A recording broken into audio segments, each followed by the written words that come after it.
नमस्कार are किदांगी channel में आपका स्वागत है। आज के वीडियो में मैं बात करने वाला हूं आईटीआई ट्रेनिंग ऑफिसर का जो कॉमन सिलेबस है, यानी कि 25 नंबर का जो कॉमन रहने वाला है, जिसमें जीके मैथ साइंस पूछा जाएगा, उसका मैं सटीक एनालिसिस करके बताऊंगा। और मैं ये आपको इस वीडियो में बताऊंगा कि आपको अपनी तैयारी कैसे करनी है। समय बहुत कम है, कोई भी कसर, कोई भी कोशिश रहनी नहीं चाहिए बाकी कि आपको लगे एग्ज़ाम के बाद कि अगर मैं ये पढ़ लेता या ये चीज़ समझ लेता तो मेरा शायद सिलेक्शन हो जाता। सिलेक्शन के लिए बस एक एक नंबर बहुत ज़रूरी है, एक एक टॉपिक बहुत ज़रूरी है, ये आप अच्छे से समझ लें।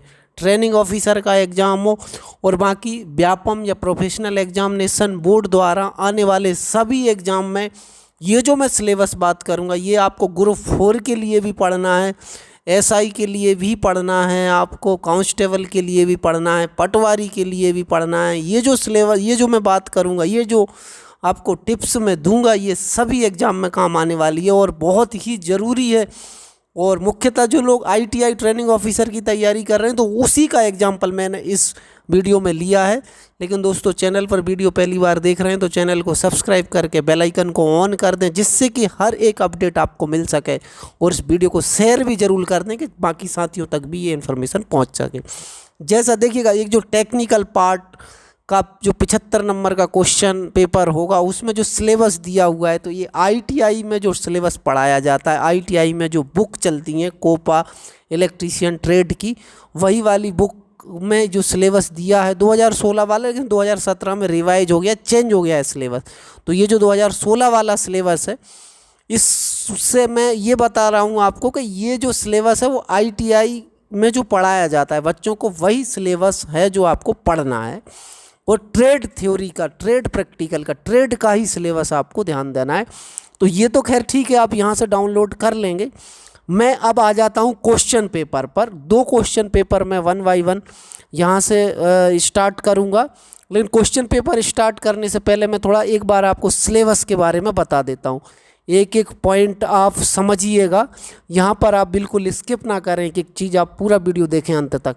ये देखिएगा, पहला ही जो पार्ट है विज्ञान एवं गणित, ये 10th लेवल तक का रहेगा। ये विज्ञान और गणित, हो सकता है ये मैथ जो है, मैथ आपका 8th क्लास का भी, 8th स्टैंडर्ड तक का ही पूछा जाए। और साइंस भी आप ये सोच के चलें, क्योंकि जिन एग्ज़ाम में इंग्लिश नहीं पूछा जाता उसमें जो सिलेबस का स्टैंडर्ड 8th क्लास ही रहता है।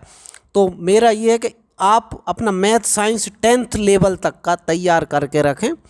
देखिएगा 8th का भी मैं, देखिएगा कोई भी जो मेरे पुराने व्यूअर्स हैं, मैं कोई कन्फ्यूजन किसी तरह का के आपके मन में नहीं रखता हूँ। अभी 8th का भी कंसेप्ट इसलिए आ गया कि पहले बहुत सारे ट्रेड 8th पास होके भी आईटीआई कर लेते थे बच्चे, जैसे प्लम्बर हो गया, वेल्डर। अगर किसी ने 8th बेस पे आईटीआई पास आउट किया है तो 8th क्लास का ही सिलेबस पूछा जाना है। इसलिए 8th लेवल तक का तो आप 100% तैयार करके रखें, जो 8th क्लास तक मैथ पढ़ते हैं, साइंस पढ़ते हैं। उसके अलावा फिर 9th 10th का मैथ साइंस भी आप अच्छे से रेडी करके रखें। एक टॉपिक ये हो जाता है आपका, मैथ और साइंस हो गया, ठीक है।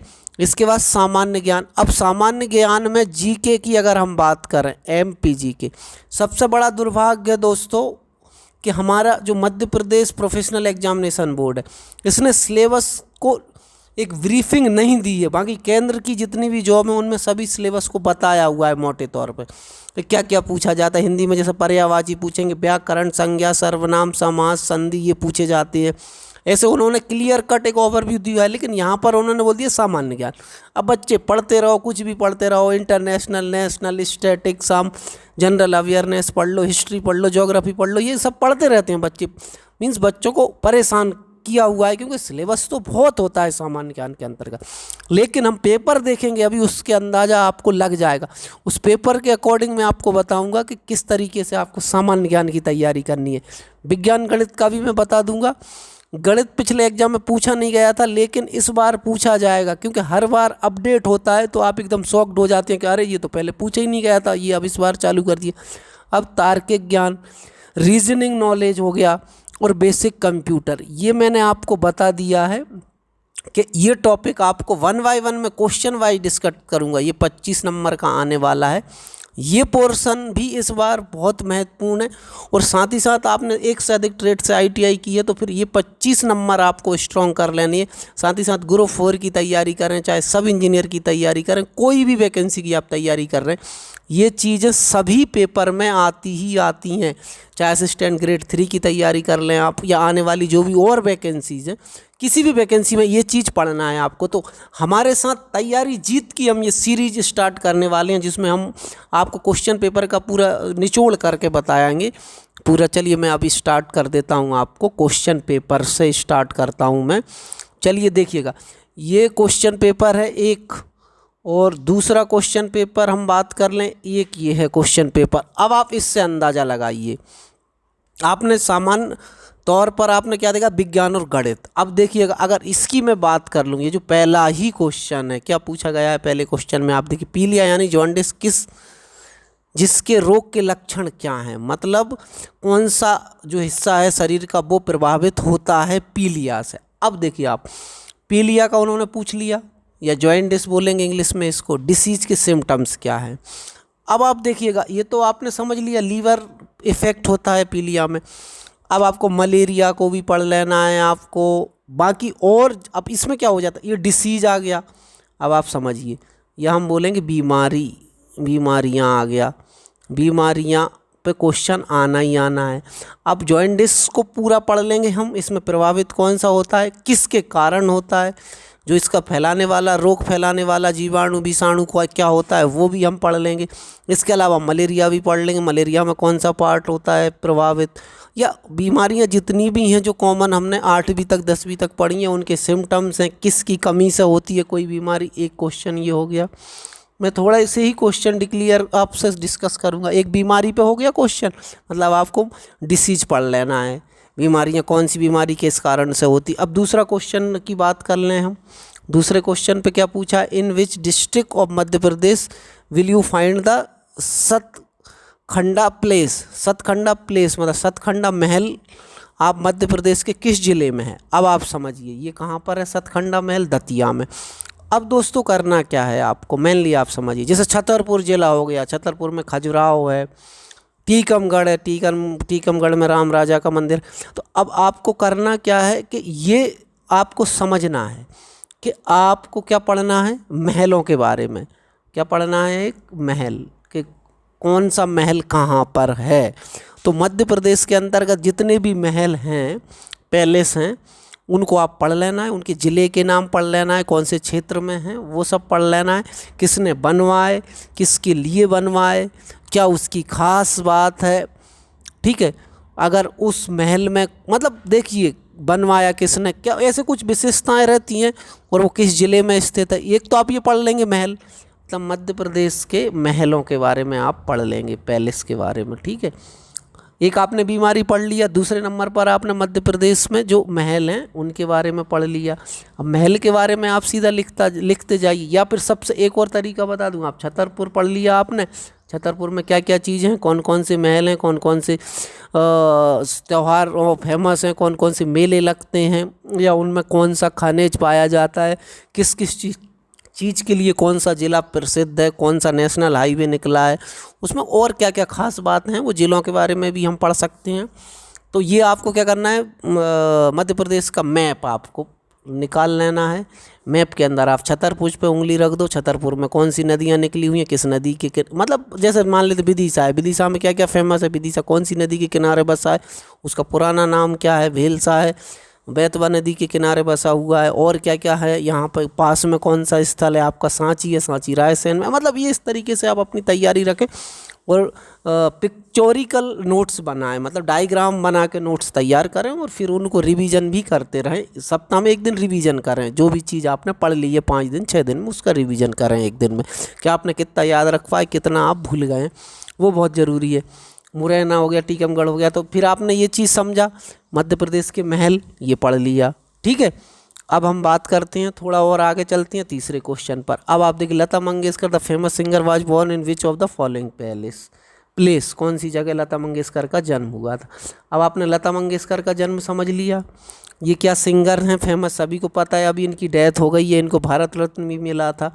अब इनका जन्म हुआ कहाँ, इंदौर में हुआ। अब आप देख लीजिए मध्य प्रदेश में, एमपी मध्य प्रदेश में पर्सनालिटी, व्यक्ति कौन पर्सनालिटी हैं जिनके जन्म हुए हैं, जैसे आपके किशोर कुमार हो गए, ठीक है, सलमान खान हो गए, और भी कई सारे लोग हैं, फिल्म इंडस्ट्री में भी काफ़ी लोग हैं।